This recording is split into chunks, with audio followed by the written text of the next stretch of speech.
नमस्कार दोस्तों, आप सभी का स्वागत है आपके अपने YouTube चैनल HVS स्टडीज़ पे।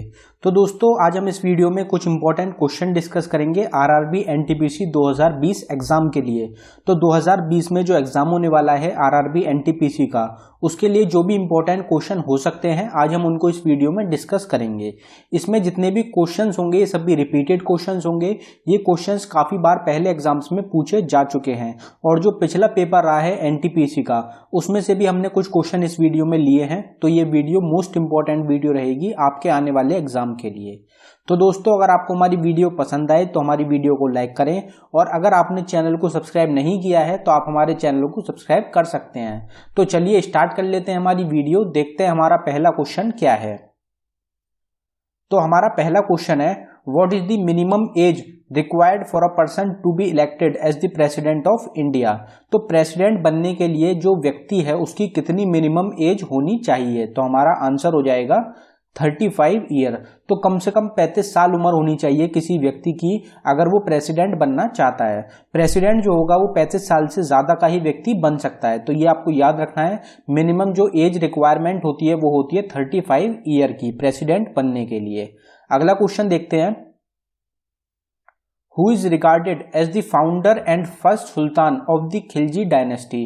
तो खिलजी डायनेस्टी जो थी उसके फाउंडर कौन थे या फिर उसके पहले सुल्तान जो थे वो कौन थे। तो हमारा आंसर हो जाएगा जलालुद्दीन खिलजी। तो जलालुद्दीन खिलजी जो थे ये पहले शासक थे खिलजी डायनेस्टी के, या फिर हम कह सकते हैं ये फाउंडर थे जिन्होंने फाउंड करा था खिलजी वंश। और इनके बाद कौन थे, इनके सक्सेसर कौन थे, तो वो रहेंगे अलाउद्दीन खिलजी। अलाउद्दीन खिलजी जो थे वो सक्सेसर थे जलालुद्दीन खिलजी के, जिनके बाद उन्होंने गद्दी संभाली थी खिलजी डायनेस्टी की। तो ये आपको याद रखना है, जलालुद्दीन खिलजी और अलाउद्दीन खिलजी ये दो मेन रूलर होते हैं खिलजी डायनेस्टी से, जिनके ऊपर अक्सर एग्जाम में क्वेश्चन पूछे जाते हैं। अगला क्वेश्चन देखते हैं, calciferol is a fat soluble vitamin which is also known as. तो कैल्सीफेरोल जो होता है ये एक फैट सोल्यूबल विटामिन होता है। तो ये जो होता है इसको किस नाम से जाना जाता है। तो हमारा आंसर हो जाएगा विटामिन डी। तो विटामिन डी जो होता है इसको और किस नाम से जाना जाता है, तो इसको कैल्सीफेरोल भी कहते हैं। जो विटामिन डी का साइंटिफिक नेम होता है वो होता है कैल्सीफेरोल। आप सबको पता ही है कि विटामिन डी जो होता है ये एक फैट सोल्यूबल विटामिन होता है। तो ये आपको याद रखना है। सबसे बढ़िया सोर्स कौन होता है विटामिन डी का, तो वो रहेगा सनलाइट। सनलाइट जो होता है वो सबसे ज्यादा बढ़िया सोर्स होता है विटामिन डी का। Which Indian actress has been honoured with the 26th annual crystal award 2020। तो मोस्ट इंपॉर्टेंट क्वेश्चंस रहेंगे अवार्ड्स एंड ऑनर्स जो हैं 2020 या 2019 के, उनके ऊपर अक्सर एग्जाम में क्वेश्चन पूछे जा रहे हैं। तो ये जो टॉपिक रहेगा ये इंपॉर्टेंट टॉपिक रहेगा। इसके बारे में जितने भी क्वेश्चंस बनते हैं वो आपको पता होने चाहिए, काफी इंपॉर्टेंट रहेंगे आपके एग्जाम के लिए। तो कौन सी भारतीय एक्ट्रेस हैं जिनको कि सम्मानित किया गया है 26th एनुअल क्रिस्टल अवार्ड 2020 से। तो हमारा आंसर हो जाएगा दीपिका पादुकोण। तो दीपिका पादुकोण जो है ये एक भारतीय अभिनेत्री हैं जिनको कि सम्मानित किया गया है 26वें एनुअल क्रिस्टल अवार्ड 2020 में। तो ये आपको याद रखना है, क्रिस्टल अवार्ड जो मिला है 2020 का वो मिला है दीपिका पादुकोण को। Which article of the Indian constitution provides the institute of Panchayati Raj. तो पंचायती राज के बारे में कौन सा आर्टिकल है जिसमें बताया गया है इंडियन कॉन्स्टिट्यूशन के। तो ये जो क्वेश्चंस रहते हैं इंडियन कॉन्स्टिट्यूशन के आर्टिकल्स के ऊपर, ये भी क्वेश्चन पूछे जाते हैं। और पंचायती राज जो रहता है ये एक इंपॉर्टेंट टॉपिक रहता है, क्योंकि अक्सर एग्जाम में पंचायती राज के ऊपर क्वेश्चन पूछे जाते हैं। तो पंचायती राज जो होता है ये कौन से आर्टिकल से रिलेटेड हो जाएगा, तो हमारा आंसर हो जाएगा आर्टिकल 40। तो आर्टिकल 40 जो होता है इसमें बताया गया है कॉन्स्टिट्यूशन जो है पंचायती राज का उसके बारे में। तो जो इंडियन कॉन्स्टिट्यूशन है उसका जो आर्टिकल 40 रहेगा वो रिलेटेड रहेगा पंचायती राज से। Khajuraho temples were built by dash. तो खजुराहो टेम्पल्स जो बनाए गए थे ये किसके द्वारा बनाए गए थे, जिनको कि खजुराहो मॉन्यूमेंट्स के नाम से भी जाना जाता है। तो ये किसके द्वारा बनवाए गए थे, तो हमारा आंसर हो जाएगा चंडेला रूलर्स। तो चंडेला रूलर्स जो थे उनके द्वारा बनवाए गए थे खजुराहो टेम्पल्स। खजुराहो टेम्पल्स जो है कहाँ पे लोकेटेड है, तो ये हो जाएंगे मध्य प्रदेश स्टेट में। जो मध्य प्रदेश स्टेट है वहां पे लोकेटेड है खजुराहो टेम्पल्स या फिर खजुराहो मॉन्यूमेंट्स। ये जो टेम्पल्स बनवाए गए थे ये बनवाए गए थे 950 एडी से लेके 1050 एडी के बीच में।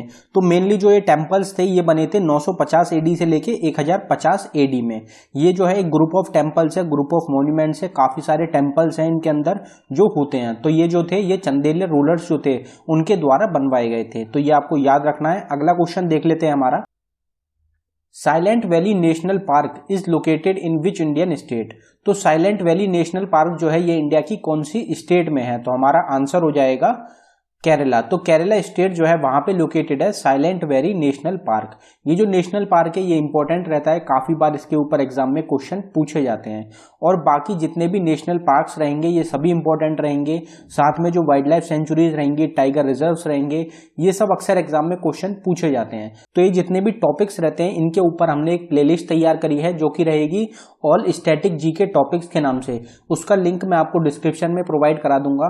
वो जो प्लेलिस्ट रहेगी वो काफी इंपॉर्टेंट रहेगी, उसमें आपके सारे टॉपिक्स जो होंगे वो कवर करे जाएंगे, तो आप उसको जरूर देख लें, वो काफी हेल्पफुल रहेगी आपके एग्जाम के लिए। अगला क्वेश्चन देखते हैं हमारा, who one the 2019 US open man single title.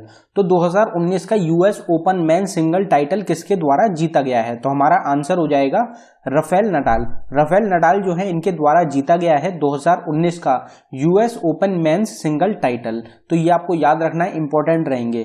2019 के जो टाइटल्स रहे हैं वो भी इंपॉर्टेंट रहेंगे, और साथ ही साथ 2020 के जो टाइटल रहेंगे वो भी इंपॉर्टेंट रहेंगे, तो ये दोनों आपको पता होनी चाहिए। अभी जो प्रेजेंट टाइम में 2020 के जो अवार्ड्स जीते गए हैं या फिर टाइटल्स जीते गए हैं उनके ऊपर हमने एक सेपरेट वीडियो बना दी है, तो आप उसको भी देख सकते हैं, ये भी इंपॉर्टेंट रहेगी। और बाकी जो 2019 के रहेंगे वो भी इंपॉर्टेंट रहेंगे, तो आप उनको भी देखें जिससे कि आपको हेल्प मिल सके आपके एग्जाम के लिए। Who has been appointed as the new lieutenant governor of Jammu and Kashmir on 6 August 2020।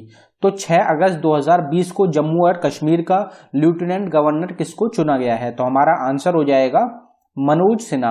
तो मनोज सिन्हा जो हैं ये नए लेफ्टिनेंट गवर्नर चुने गए हैं जम्मू एंड कश्मीर के। कब चुने गए हैं, तो 6 अगस्त 2020 से इनका जो टाइम पीरियड है वो स्टार्ट हुआ है, तो ये आपको याद रखना है। जम्मू एंड कश्मीर के नए लेफ्टिनेंट गवर्नर रहेंगे Manoj Sinha. What is the symbol of tin. तो टिन जो होता है उसका सिंबल क्या होता है, तो हमारा आंसर हो जाएगा SN। SN जो होता है ये सिंबल होता है टिन का। In which year Congress and the Muslim League signed the historic Lucknow pact. तो लखनऊ पैक्ट जो है जो कि एक हिस्टोरिक मोस्ट इंपॉर्टेंट पैक्ट रहता है, तो ये जो साइन करा गया था कांग्रेस और मुस्लिम लीग के बीच में, ये कौन से साल में करा गया था, तो हमारा आंसर हो जाएगा 1916। 1916 में साइन करा गया था हिस्टोरिक पैक्ट जो कि रहेगा लखनऊ पैक्ट। ये किस किस के बीच में साइन करा गया था, तो कांग्रेस पार्टी और मुस्लिम लीग जो है इन दोनों के बीच में साइन करा गया था इस पैक्ट को, जिसको कि लखनऊ पैक्ट के नाम से जाना जाता है। मोस्ट इंपॉर्टेंट रहेगा, काफी बार एग्जाम्स में ये क्वेश्चन पूछा जाता है। अगला क्वेश्चन देखते हैं, name the state of India where the Brahmaputra river enters first. तो ब्रह्मपुत्र रिवर जो है वो इंडिया की कौन सी स्टेट में एंटर करती है, तो हमारा आंसर हो जाएगा अरुणाचल प्रदेश। तो अरुणाचल प्रदेश स्टेट जो है इंडिया की, वहां पे सबसे पहले एंटर करती है ब्रह्मपुत्र रिवर। तो सबसे पहले कौन सी स्टेट रहेगी जिसमें ब्रह्मपुत्र एंटर करती है, तो वो रहेगी Arunachal Pradesh. What is India's rank in the world happiness report 2020। Most important question, जो रिपोर्ट्स रही हैं, इंडेक्सेस रहे हैं, इंपॉर्टेंट रहेंगे 2020 के भी 19 के भी। तो इंडिया की क्या रैंक रही है वर्ल्ड हैप्पीनेस रिपोर्ट 2020 में, तो हमारा आंसर हो जाएगा 144। तो 144th रैंक रही है इंडिया की वर्ल्ड हैप्पीनेस रिपोर्ट 2020 में। तो ये जो रिपोर्ट्स होती हैं इसमें जो इंडिया की रैंक रहेगी वो मोस्ट इंपॉर्टेंट रहेगी, साथ ही साथ पहली रैंक कौन सी कंट्री की है वो भी इंपॉर्टेंट रहेगी, और ये जो रिपोर्ट्स होती हैं ये जारी कौन करता है ये भी इंपॉर्टेंट रहेंगी। तो ये तीनों चीजें आपको पता होनी चाहिए। The place of origin of Ganga river is. तो गंगा रिवर जो है वो इंडिया में कहाँ से ओरिजिनेट होती है, तो हमारा आंसर हो जाएगा गंगोत्री। तो गंगोत्री ग्लेशियर्स जो है वहां से ओरिजिनेट होती है गंगा रिवर, जो कि है उत्तराखंड स्टेट में। तो उत्तराखंड स्टेट में लोकेटेड है गंगोत्री ग्लेशियर्स, तो वहां से ओरिजिनेट होती है गंगा रिवर। गंगा रिवर जो है होली रिवर है इंडिया की, जिसकी बहुत ज्यादा मान्यता है, और ये जो है सबसे बड़ी रिवर है इंडिया की, तो ये भी आपको याद रखना है। The life span of RBC of man is. तो लाइफ स्पैन जो होता है आरबीसी का, रेड ब्लड सेल्स जो होती हैं उनका टाइम पीरियड जो होता है वो कितना होता है, तो हमारा आंसर हो जाएगा 120 दिन। तो 110 दिन से लेके 130 दिन तक का टाइम पीरियड होता है आरबीसी रेड ब्लड सेल्स का लाइफ स्पैन। तो ये आपको याद रखना, ये भी अक्सर एग्जाम में क्वेश्चन पूछे जाते हैं।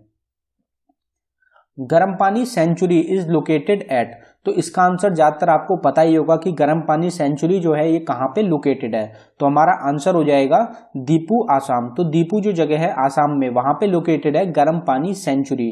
इसमें जो होता है ज्यादातर ऑप्शन जो मिलेगा आपको वो स्टेट का ही मिलेगा, तो इसलिए आपको स्टेट याद रखनी है कि गर्म पानी सेंचुरी जो है ये लोकेटेड है आसाम स्टेट में। First human heart transplant was conducted in, तो पहला ह्यूमन हार्ट ट्रांसप्लांट जो हुआ था ये कब हुआ था, कौन से साल में हुआ था। तो हमारा आंसर हो जाएगा 1967। तो 1967 में पहला ह्यूमन हार्ट ट्रांसप्लांट जो है ये परफॉर्म करा गया था। तो ये जो ईयर रहेगा ये मोस्ट इंपॉर्टेंट रहता है, ये आपको याद रखना है। और साथ ही साथ आपको ये भी पता होना चाहिए कि पहला ह्यूमन हार्ट ट्रांसप्लांट जो कंडक्ट करा गया था ये किसके द्वारा करा गया था। तो हमारा आंसर रहेगा क्रिश्चियन बर्नार्ड। तो क्रिश्चियन बर्नार्ड जो है इनके द्वारा परफॉर्म करा गया था पहला ह्यूमन हार्ट ट्रांसप्लांट। और ये कब करा गया था, तो ये 3 दिसंबर 1967 को करा गया था।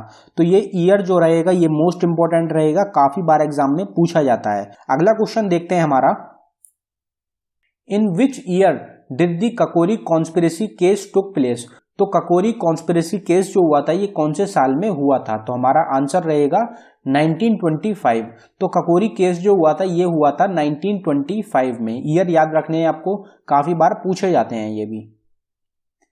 Who was the first lady governor of an Indian state, तो भारत की पहली लेडी गवर्नर जो थी वो कौन थी। तो हमारा आंसर हो जाएगा सरोजनी नायडू। सरोजनी नायडू जो है इनको नाइटिंगेल ऑफ इंडिया के नाम से भी जाना जाता है। तो ये जो थी ये पहली लेडी गवर्नर बनी थी इंडिया की स्टेट की। तो ये आपको याद रखना है, कौन सी स्टेट की बनी थी, तो ये बनी थी उत्तर प्रदेश स्टेट की। उत्तर प्रदेश स्टेट की पहली गवर्नर बनी थी या फिर इंडिया की पहली गवर्नर बनी थी Sarojini Naidu. The Tuirial hydro electric power project is located in which state, तो Tuirial hydro electric power project जो है ये कौन सी स्टेट का है। तो हमारा आंसर रहेगा मिजोरम। मिजोरम स्टेट जो है उसमें लोकेटेड है Tuirial hydro electric power project.